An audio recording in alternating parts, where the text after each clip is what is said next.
राज्यसभा में आज सवर्ण आरक्षण बिल की अग्नि परीक्षा है। सरकार बिल पर जल्द से जल्द बहस करना चाहती है, शुरू करना चाहती है, लेकिन विपक्ष ने सदन का सत्र बढ़ाने को लेकर जमकर हंगामा किया है। जब सदन की कार्रवाई की शुरुआत हुई थी आज 11 बजे, विपक्ष का आरोप है कि सरकार ने बिना सहमति लिए राज्यसभा का सत्र बढ़ाया है और साथ ही कांग्रेस ने बिल लाने के तरीके पर भी सवाल उठाया। आनंद शर्मा ने कहा कि किसी भी बिल को पहले संसदीय समिति में लाया जाना चाहिए, लेकिन संवैधानिक संस्थाओं को बाईपास करना सरकार की आदत बन गई है। वहीं केंद्रीय मंत्री थावरचंद गहलोत ने बिल पास होने की उम्मीद जताई है। कहा है राज्यसभा में 100% ये बिल पास होगा। The rule in question is Rule 12, where the sense of the House word which is mentioned for various तो आपको बता दें कि जैसे ही आज कार्यवाही शुरू हुई 11 बजे राज्यसभा की जो विपक्ष है, कांग्रेस और तमाम जो विपक्षी दल है, उन्होंने सबसे पहले सवाल उठाया कि आखिर जो सत्र है उसे एक दिन क्यों बढ़ाया गया। उस पर वो सहमति नहीं जता रहे थे। हालांकि उसके बाद जो डिप्टी चेयरमैन उन्होंने कहा कि इसको लेकर बात हुई थी, उसके बाद ही बढ़ाया गया है। वहीं केंद्रीय सामाजिक न्याय और अधिकारिता मंत्री थावरचंद गहलोत ने कहा है कि राज्यसभा में ये बिल 100% पास हो जाएगा। सर, कितनी उम्मीद है कि बिल पास हो जाए? बिल पास होने की पूरी उम्मीद है, 100%। लेकिन सर आरजेडी कह रही है कि वो इसका विरोध करेंगे। 100% पास हो जाएगा।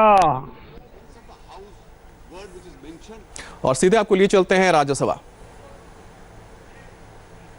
Leave to introduce the Constitution Scheduled Tribes Order Amendment Bill 2019.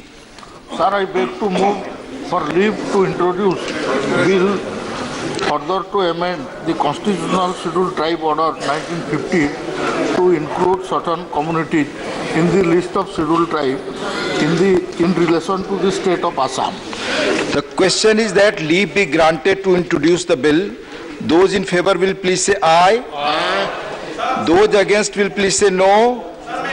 I think the ayes have it, the ayes have it, the ayes have it, sir. Mr. Jewell. Sir, I introduce the bill.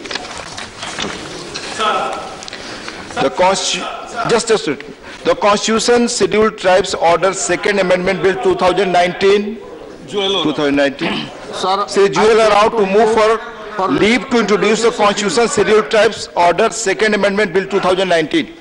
to further amend the Constitution Scheduled Tribe Order 1950 to modify the list of scheduled tribes in the state of Karnataka. The question is that leave be granted to introduce the bill. Those in favor will please say aye. Aye. Those against will please say no. I think the ayes have it, the ayes have it, the ayes have it. Mr. The Constitution 124th Amendment Bill 2019. Sri Thawarchand Gehlot to move a motion for consideration of the Constitution 124th Amendment Bill 2019. सभापति महोदय,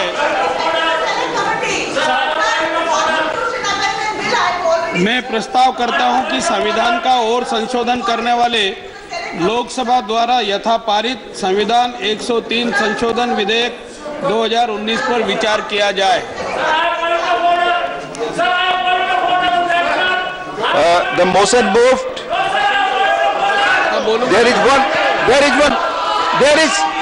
There is one amendment by Srimati Kanjimoni for reference of the Constitution 124th Amendment Bill 2019 to a select committee of the Rajya Sabha. Members may move her amendment at this stage without any speech. Sir,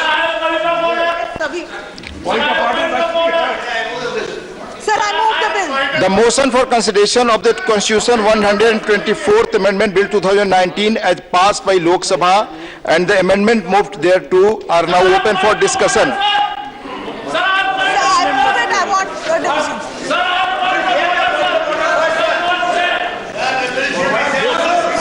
Just To the select committee. Minister. Sir, we want to be sent. सभापति महोदय, Wait, all listen after his speech. Please. सभापति महोदय, मैं एक ऐतिहासिक संविधान संशोधन विधेयक पर बोलने के लिए खड़ा हुआ हूं। इस विधेयक को कल लोकसभा ने भारी बहुमत से पारित किया है और इस बिल को पारित करने की महती आवश्यकता है। आप और हम सब इस बात को जानते हैं कि भारत के संविधान में जो वर्तमान व्यवस्था है वो आर्थिक आधार पर आरक्षण देने का प्रावधान नहीं करती है। इस कारण से सामान्य वर्ग के बहुत सारे ऐसे गरीब तबके के लोगों को सरकार की सेवाओं का और अन्य प्रकार की सेवाओं का लाभ नहीं मिल पा रहा है। सारे देश में लंबे समय से सामान्य वर्ग के लोगों द्वारा, जनप्रतिनिधियों के द्वारा और संसद के दोनों के सदनों द्वारा अनेक माननीय सांसदों ने प्राइवेट मेंबर विधेयक और क्वेश्चन के माध्यम से इस आशय का बिल पास कराने के लिए कहा, निवेदन किया। मैं के साथ ये कहना चाहता हूं कि ये बिल आर्थिक आधार पर आरक्षण देने के लिए प्रावधान करने के लिए है। यह विधेयक सामान्य वर्ग के गरीब लोगों को शैक्षणिक और आर्थिक सशक्तिकरण के लिए लाया गया है। इससे शैक्षणिक संस्थाओं और सरकारी सेवाओं में 10% आरक्षण देने का प्रावधान हो जाएगा। यह विधेयक अच्छे इरादे से और अच्छी नीति से लाया गया है। भारत के संविधान के जगह जाए मैं आपको समझ दूंगा। अनुच्छेद प्लीज, भारत के संविधान के अनुच्छेद 15 में आप एक मिनट रुके। कलिता साहब आप कुछ कहना चाहते हैं? पॉइंट ऑफ ऑर्डर कलिता साहब।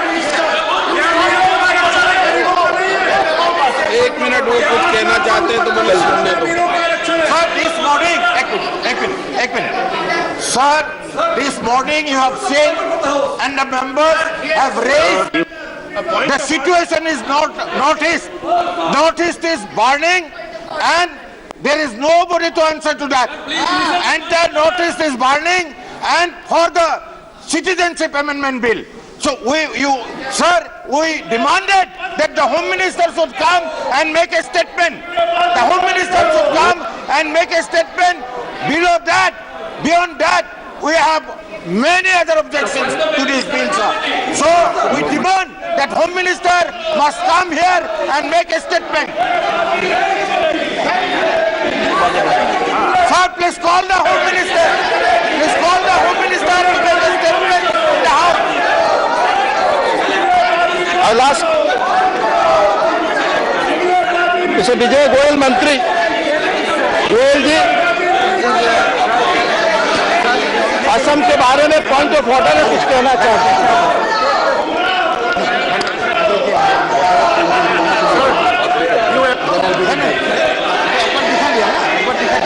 Once you have done, we will not continue. No better. Also, no better.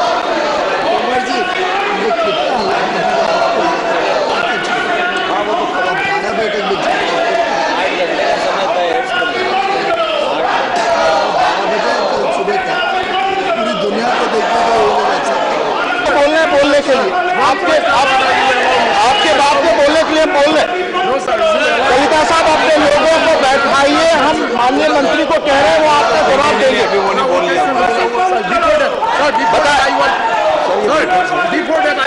Please please अब टेक योर सीट्स। बताएं। शोर शराबे में एश्योरेंस क्या दूंगा? या तो ये बिठा ले तो एश्योरेंस दे दे कि भाई 2 बजे राजनाथ जी ऐसे शोर शराबे में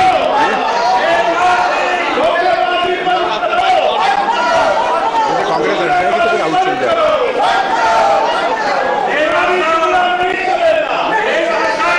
सर, ये सदन के अंदर जो कांग्रेस के सदस्य बात रख रहे हैं, मैं सरकार की तरफ से ये कहना चाहता हूँ, नॉर्थ ईस्ट के अंदर जिस समस्या को ये उठा रहे हैं उस पे गृह मंत्री जी 2 बजे आपके सामने आकर बयान दे सकते हैं। गृह मंत्री जी 2 बजे बयान दे सकते हैं। कृपया आप अपनी सीट पर जाइए और जो इतना महत्वपूर्ण बिल है उस पर चर्चा आरंभ होने दीजिए। माननीय मंत्री जी अपना भाषण।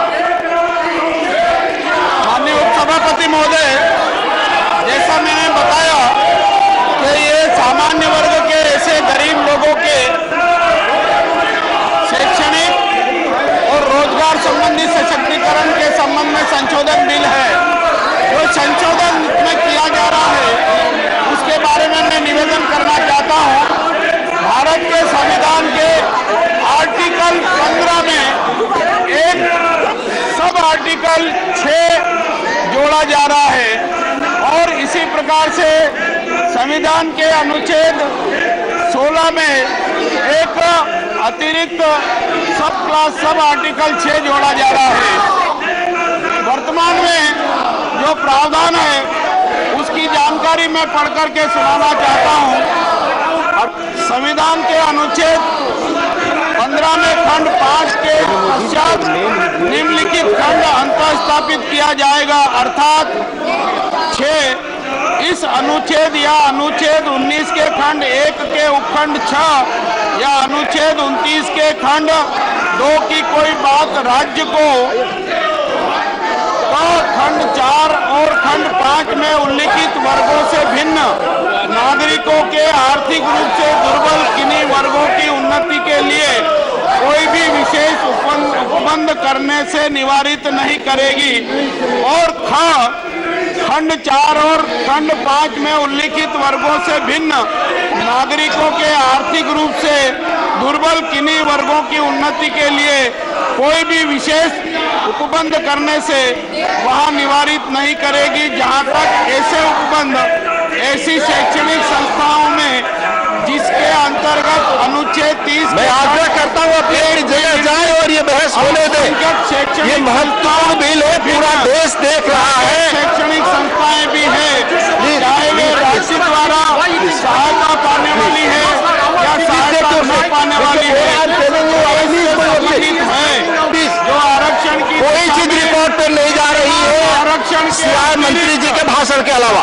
प्रत्येक प्रवर्ग में कुल स्थानों के अधिकतम 10% के अध्ययन होगा और इस संबंध में एक स्पष्टीकरण दिया गया है। जो अनुच्छेद 15 और 16 में जो संशोधन किया जा रहा है इसके लिए है।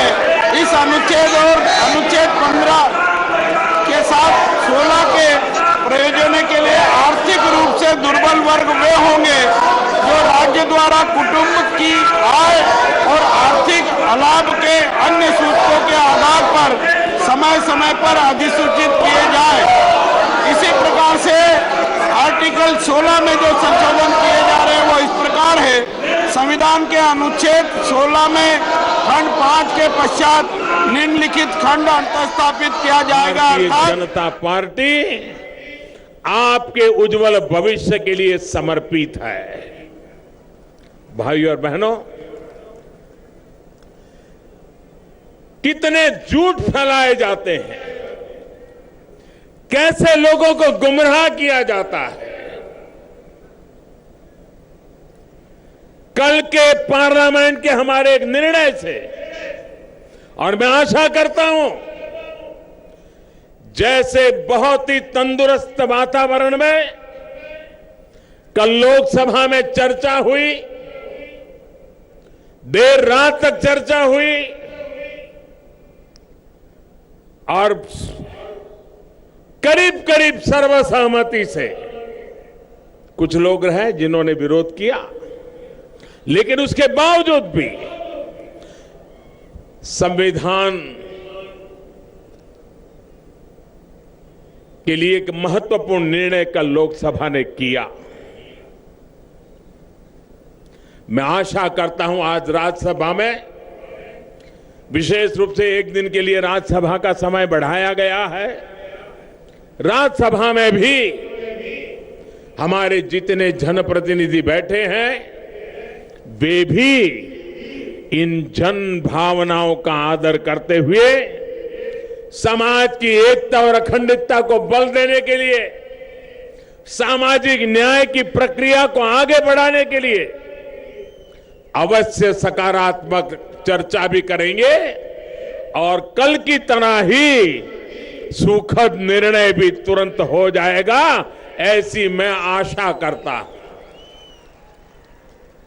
भाइयों बहनों, हमारे देश में ऐसा झूठ फैलाया जाता था और कुछ लोग आरक्षण के नाम पर दलितों को जो मिला है उसमें से कुछ निकालना चाहते थे, आदिवासियों को मिला है उसमें से कुछ निकालना चाहते थे, ओबीसी को जो मिला है उसमें से कुछ निकालना चाहते थे और वोट बैंक की माइनॉरिटी की राजनीति करने पर तुले हुए थे। हमने जो दलितों को मिलता है उसमें से कोई कुछ नहीं ले सकता है, जो आदिवासियों को मिलता है उसमें से कोई कुछ नहीं ले सकता है, जो ओबीसी को मिलता है उसमें से कोई कुछ नहीं ले सकता है। ये अतिरिक्त 10% दे करके हम सबको न्याय देने की दिशा में काम किया और इसलिए हम इसका ले लेंगे उसका ले लेंगे, ये झूठ फैलाने वालों को कल दिल्ली में पार्लियामेंट ने ऐसा करारा जवाब दिया है, ऐसा उनके मुंह पर चोट मारी है कि अब झूठ फैलाने की उनकी ताकत नहीं बचेगी। भाई और बहनों, इसके अलावा एक और महत्वपूर्ण एक बिल भी कल लोकसभा में पास हुआ है। ये बिल भी भारत मां में आस्था रखने वाले हर व्यक्ति के लिए बहुत ही महत्वपूर्ण है। सिटीजनशिप अमेंडमेंट बिल के लोकसभा में पास होने के बाद पाकिस्तान, बांग्लादेश और अफगानिस्तान से आए हुए मां भारती के बेटे बेटियों को, भारत मां की जय बोलने वालों को, वंदे मातरम बोलने वालों को, इस देश की मिट्टी को प्यार करने वालों को भारत की नागरिकता का रास्ता साफ हो गया है। इतिहास के तमाम उतार चढ़ाव देखने के बाद, तमाम अत्याचार सहने के बाद हमारे ये भाई बहन भारत मां के आंचल में जगह चाहते थे। उन्हें संरक्षण ये देना हर भारतीय का, भारत का दायित्व है और इस जिम्मेदारी को पूरा करने का काम भी भारतीय जनता पार्टी की दिल्ली की सरकार ने किया। साथियों, आजादी के बाद से दशकों में हर सरकार अपने अपने हिसाब से काम करती रही है, लेकिन जब भाजपा के नेतृत्व में यही कार्य होता है तो जमीन और जनता तक उसका असर पहुंचता है। भाइयों बहनों, कल जब ये कानून पारित हुआ है, संसद में लोकसभा ने अपना काम कर दिया है। मैं आशा करता हूं आज राज्यसभा भी हमारे देश को प्यार करने वाले लोगों के लिए अवश्य आज भी राज्यसभा में इसको पारित करके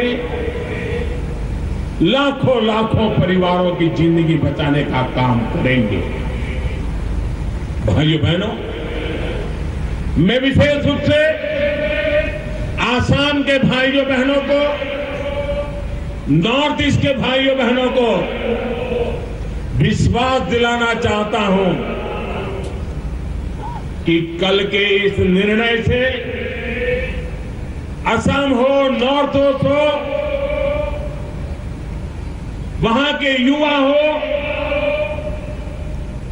उनके अधिकारों को रत्ती भर भी आंच नहीं आने दूंगा।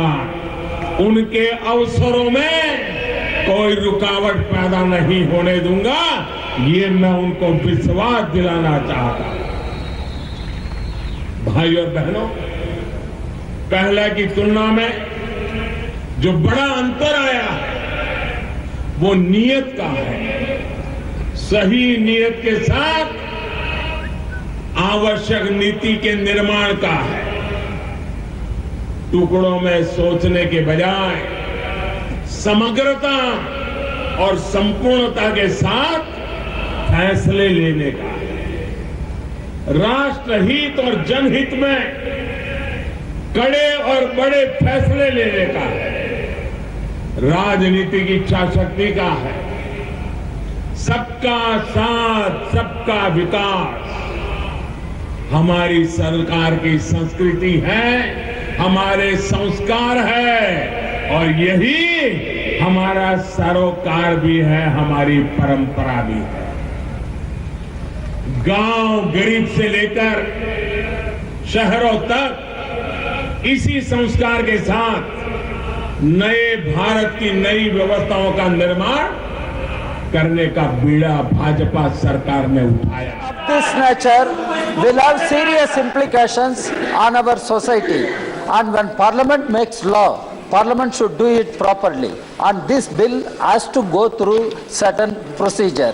It has not gone to standing committee, and now when it comes to Rajya Sabha, there is a genuine demand, it should go to select committee. At the introduction stage, the chair has announced अब तक का यह national highway 4 लेन का हो गया है और आज देश के लिए समर्पित भी हो गया है। करीब 1000 करोड़ रुपए के इस प्रोजेक्ट से हर वर्ग, हर संप्रदाय, हर क्षेत्र के लोगों को सुविधा होगी। साथियों, आजादी के बाद से 2014 तक देश में 90,000 किलोमीटर करीब करीब नेशनल हाईवे थे और आज 4 साल के बाद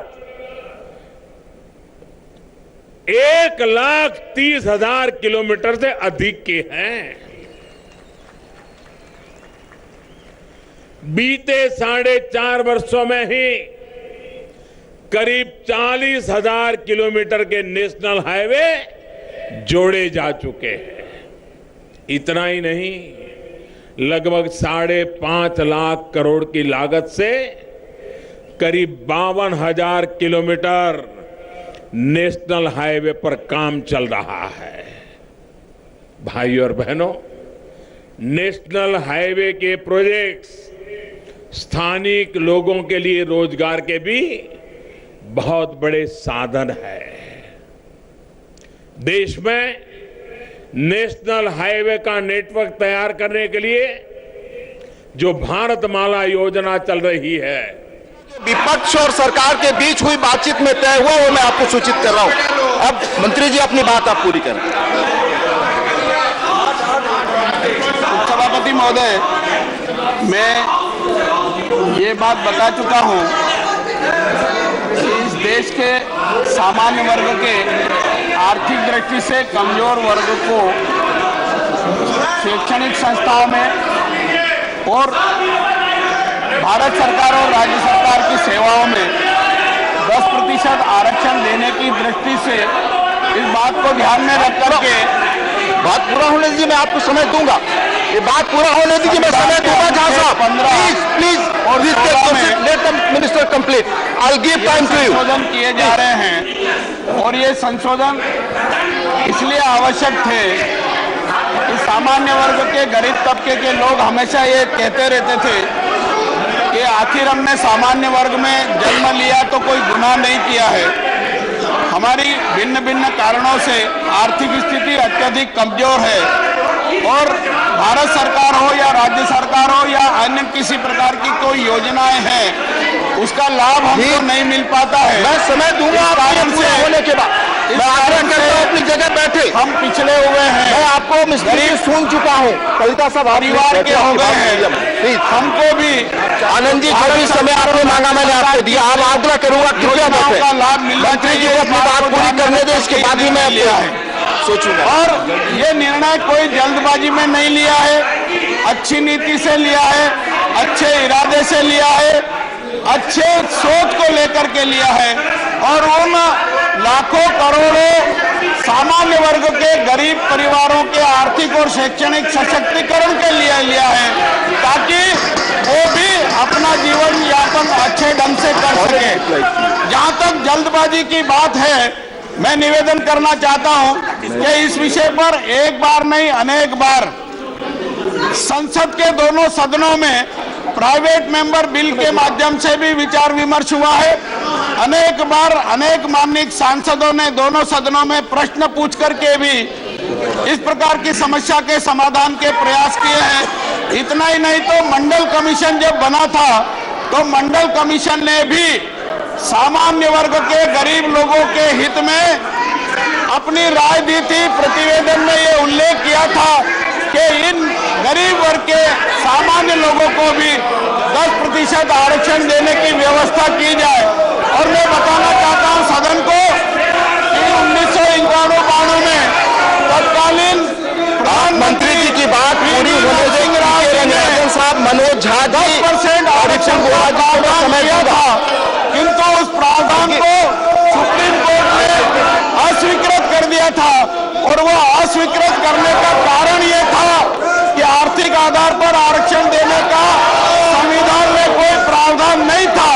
और हमने ये महसूस किया कि पहले इस प्रकार की सुविधा देने के लिए संविधान में प्रावधान करने की आवश्यकता है, इसलिए हमने ये संशोधन विधेयक प्रस्तुत किया है। इसके बाद एक सिन्हो कमीशन भी बना था और वो सिन्हो कमीशन ने भी इन वर्गों के हित के लिए बहुत सारी सलाह दी थी, बहुत सारी रिकमेंड्स की थी और उसमें भी अपेक्षा की थी कि इनको भी भारत सरकार और राज्य सरकार की सेवाओं का लाभ मिलना चाहिए। मैं खुशी के साथ कहना चाहता हूं कि नरेंद्र मोदी जी प्रधानमंत्री बने उसके बाद हमने उन रिपोर्टों पर कार्रवाई की और इन वर्गों के लिए कार्यालयीन आदेश जारी करके शैक्षणिक संस्थाओं में स्कॉलरशिप देने का प्रावधान किया। अगर इन वर्गों के कोई लोग एजुकेशन लोन लेते हैं तो जो लोन के ब्याज की राशि है वो हमारे विभाग की ओर से दी जाती है और डिनोटिफाइड और ऐसे बहुत सारे लोगों को हमने लाभान्वित करने की योजना चलाई है। मैं ये बात भी स्पष्ट करना चाहता हूँ कि जो सुप्रीम कोर्ट की 50% की सीलिंग है वो SC, ST और OBC वर्ग को जो आरक्षण दिया जा रहा है उनके लिए है। उनके लिए आरक्षण के प्रतिशत में वृद्धि करने का प्रावधान नहीं है। सामान्य वर्ग से इसका कोई लेना देना नहीं है। वो अपेक्षा ये थी कि जो सामान्य वर्ग है उनके साथ भी न्याय होना चाहिए और हम ये 10% सामान्य वर्ग के गरीब लोगों को आरक्षण दे रहे हैं, उनके साथ न्याय करने वाला ये निर्णय हम करने जा रहे हैं। ये ऐतिहासिक निर्णय है। आज का ये क्षण ऐतिहासिक है। देश और दुनिया में आज का दिन याद किया जाएगा और इस विधेयक के पारित होने के कारण हिंदुस्तान के लाखों करोड़ों परिवार जो सामान्य वर्ग के हैं परंतु गरीब हैं उनको इसका लाभ मिलेगा। अमीरी और गरीबी की खाई में भी जो बड़ा अंतर है उसमें कमी आएगी। देश में अमन चैन का वातावरण लाने में हम सफल होंगे। देश में समता का वातावरण बनाने में सफल होंगे। समरसता लाने में भी हम अग्रसर होंगे। इसके साथ ही मैं आग्रह कर सकता हूं कि इस विधेयक को पारित किया जाए। अगर कोई चर्चा होगी और चर्चा का उत्तर देना होगा तो बाकी बातों की जानकारी मैं उस समय दूंगा। ठीक है रंगराजन साहब, your point of order. Yes, sir. Yes. Hello. Hello. Yes, yes, sir. Sir, the decision of the Union Cabinet to give 10% reservation to economically weaker section among the general category is an electoral politics. 5 years you have lost. Now I would like to bring to the notice of the House. This is not a new under the discussion. Since Mandal Commission we are discussing about this. The bill fixed its findings of less than ₹8 lakhs per annum, which will really benefit those truly deprived. I don't know which land is going to be taken. Lands are being mentioned, properties are mentioned. 2 days nationwide strike, economically wages 18,000 rupees per month. से तेजी से विकसित होने वाले 10 शहरों में सभी 10 शहर भारत के होंगे।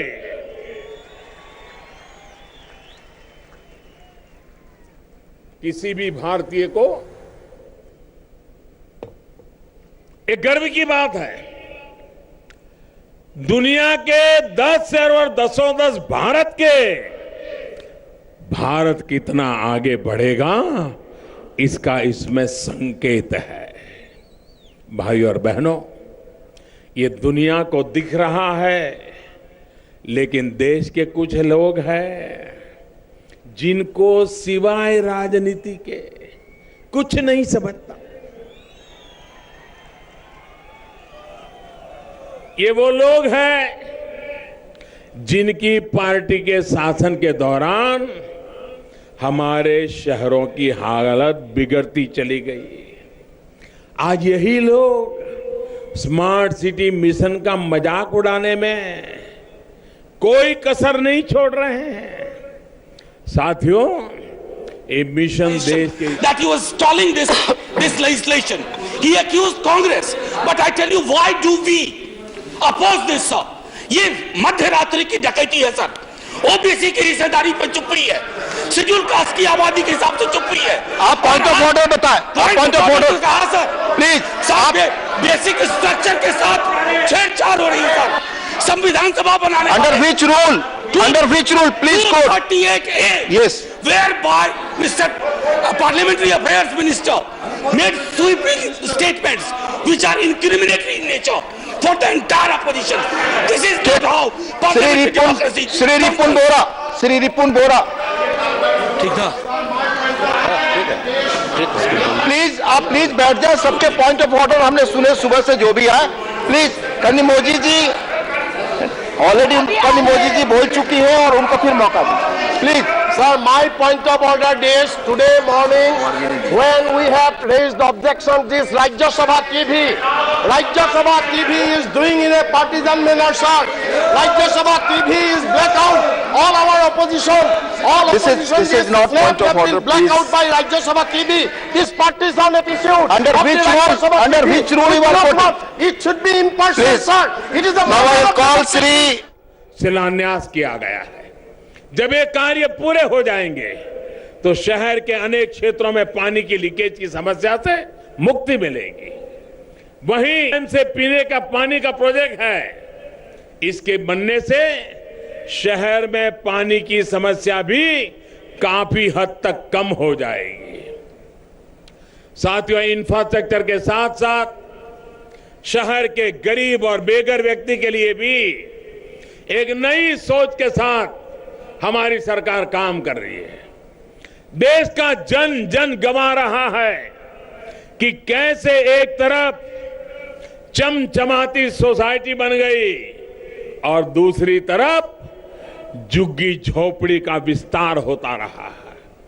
हमारे यहां व्यवस्था ऐसी रही कि जो घर बनाते हैं, कारखाने चलाते हैं, उद्योगों को ऊर्जा देते हैं, वो झुग्गियों में रहने को मजबूर हो गए। इस स्थिति को बदलने का प्रयास अटल जी ने शुरू किया। शहरों के गरीबों के लिए घर बनाने का एक अभियान चलाया। इसके तहत साल 2000 में यहां सोलापुर में रहने वाले कामगारों को झुग्गी और गंदगी के जीवन से मुक्ति दिलाने का प्रयास हुआ। करीब 10,000 कामगार परिवारों ने एक कोऑपरेटिव सोसाइटी बनाकर अटल जी की सरकार को प्रस्ताव भेजा और 5-6 वर्षों की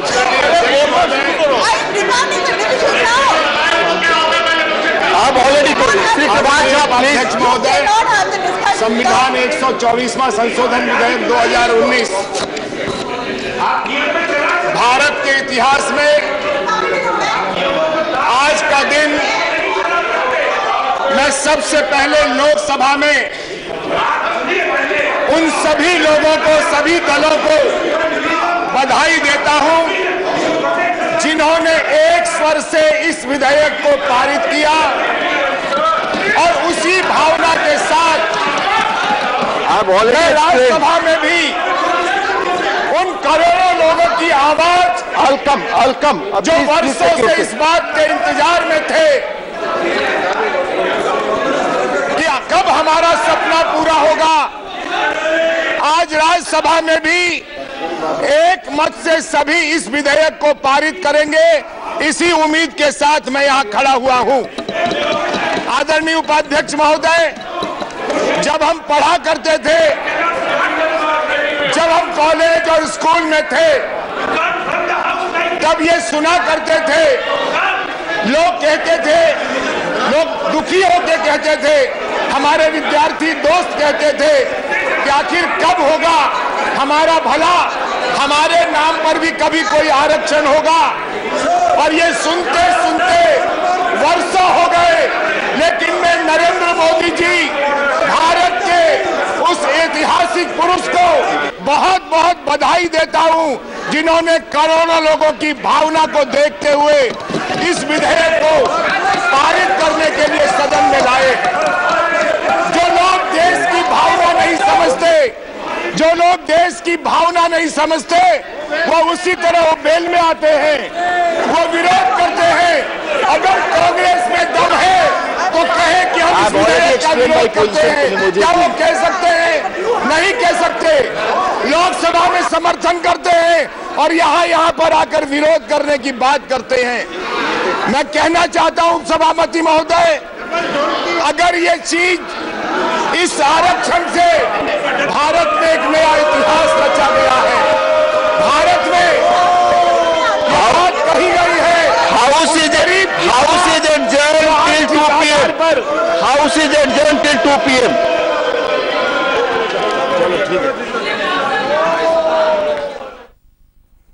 तो आपको बता दें, राज्यसभा की कार्यवाही 2 बजे तक के लिए स्थगित हो गई है। हालांकि सरकार की पूरी कोशिश है कि इस बिल पर चर्चा हो, बिल पास हो।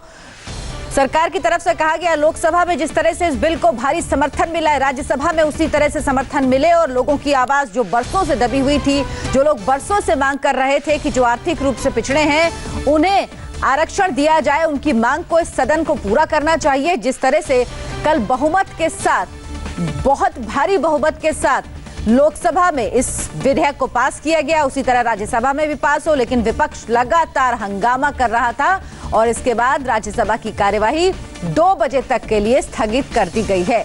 12 बजे राज्यसभा की कार्यवाही दोबारा शुरू हुई थी, लेकिन मुश्किल से 35 मिनट ही ये कार्यवाही चल पाई। लगातार विपक्ष हंगामा कर रहा था। विपक्ष का कहना है कि सरकार ने राज्यसभा का सत्र बढ़ाने से पहले विपक्ष को भरोसे में नहीं लिया, विपक्ष से सहमति नहीं ली और सरकार मनमानी कर रही है।